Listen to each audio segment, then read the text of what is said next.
চট্টগ্রামে এক সমাবেশে জামায়াতে ইসলামীর সাবেক সংসদ সদস্য ও চট্টগ্রাম নগর জামায়াতের সাবেক আমির শাহজাহান চৌধুরীর দেওয়া বিতর্কিত বক্তব্য নিয়ে দেশজুড়ে তোলপাড় সৃষ্টি হয়েছে। অন্য অনেকেই সেই বক্তব্যের কড়া সমালোচনা করেছেন।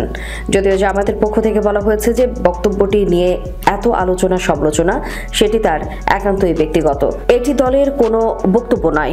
শনিবার রাতে চট্টগ্রাম নগরীর জিইসি কনভেনশন সেন্টারে চট্টগ্রাম অঞ্চলের কক্সবাজার, রাঙ্গামাটি, খাগড়াছড়ি ও বান্দরবান নির্বাচনী দায়িত্বশীল সম্মেলন অনুষ্ঠিত হয়। এতে প্রধান অতিথি হিসেবে যোগ দেন জামায়াতের আমির ডাক্তার শফিকুর রহমান। সেখানে বিশেষ অতিথির বক্তব্য দেন শাহজাহান চৌধুরী। চট্টগ্রামের সাতকানিয়া আসনের জামায়াত প্রার্থী শাহজাহান চৌধুরী বলেন, নির্বাচনে জয়লাভ করতে হলে প্রশাসনকে সবাইকে আমাদের আন্ডারে নিয়ে আসতে হবে। প্রশাসনকে আমাদের কথায় উঠতে হবে, বসতে হবে, মামলা দায়ের করবে, গ্রেফতার করবে। নির্বাচনে জয়লাভ করতে হলে জনগণকে কাছে টানতে হবে, তাদের জন্য কিছু করতে হবে, না হলে তারা কেন ভোট দেবেন? ভোট পেতে হলে কাঁদতে হবে। শাহজাহান চৌধুরী আরও বলেন, এখন যে সুযোগ এসেছে সেই সুযোগ আর আসবে না। শুধু মুখে মুখে আমিরে জামায়াতকে সব আসন উপহার দিলে হবে না, আসন উপহার দেওয়ার জন্য কাজ করতে হবে। দেয়ালে কান ঠেকিয়ে জনগণের পালস বুঝতে হবে। মানুষ জানতে চায় নির্বাচনে জিতলে মন্ত্রী কে হবেন।